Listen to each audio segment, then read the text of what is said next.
Hello everyone. Uh, we'll continue to talk about the game making concept of Scratch, and today we're going to talk about how do you make sprites interact with each other by touching. So as you can tell, for that we need another sprite. There's a huge library of different ones, so let it be a basketball just as an example.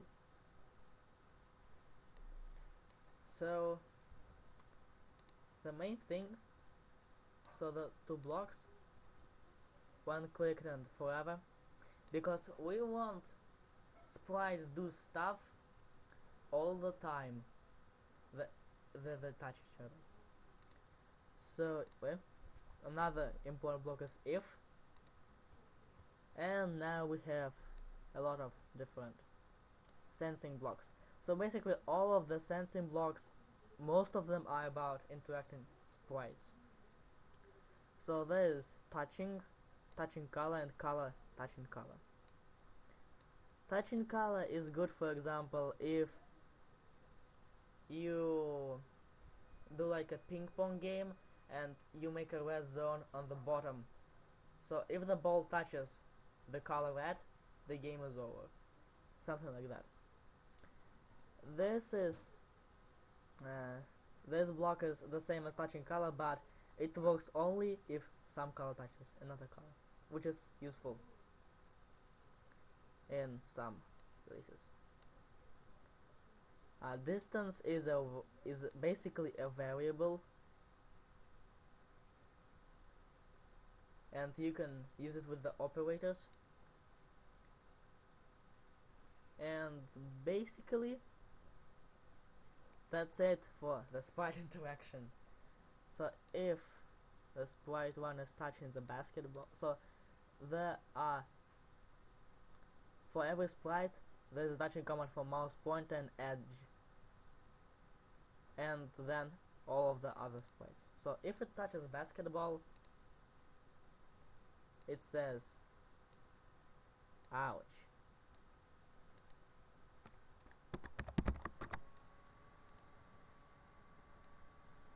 So we can move it around. If it touches the basketball, he says ouch. If he doesn't touch the basketball, he doesn't say ouch.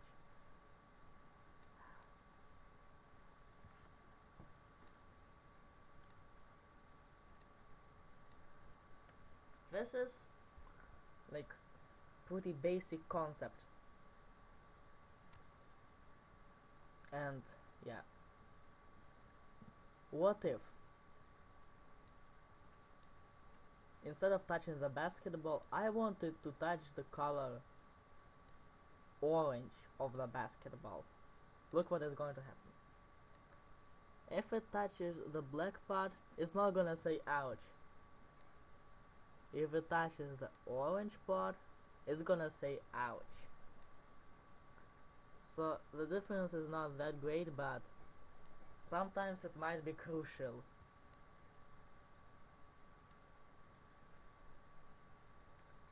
Yeah, another blocks that are like really crucial for this, are messages. So you can receive a message, and broadcast it. Broadcast and wait are basically the same. The only difference is that if you broadcast and wait, he is going to wait for the interaction from outside. If it broadcasts, it's just like an action, so it doesn't really matter. So for example, if it's touching, it says ouch and broadcasts message 1. You can create a new message and you can call it whatever, just for you to know, and another block can receive it. When I receive message 1, I can do something. For example, I can say go away.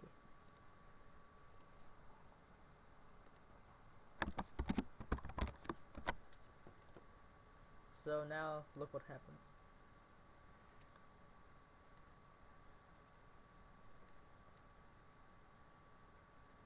So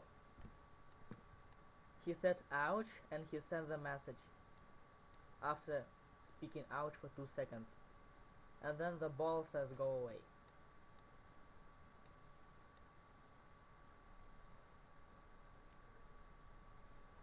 Yeah, that's how messages work, and messages are the main thing that help to interact the scripts of the sprites.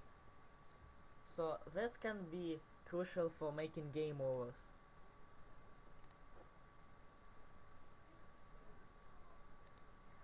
So you can say you lost and stop everything.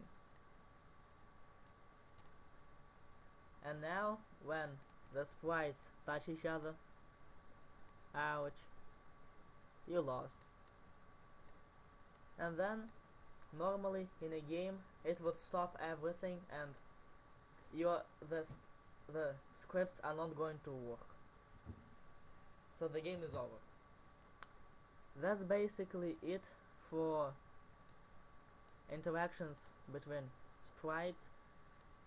And the next time we meet, I think we're going to either do another sensing, or we're going to learn to work with operators a little bit, because operators are also like really crucial for making games. Thank you, goodbye.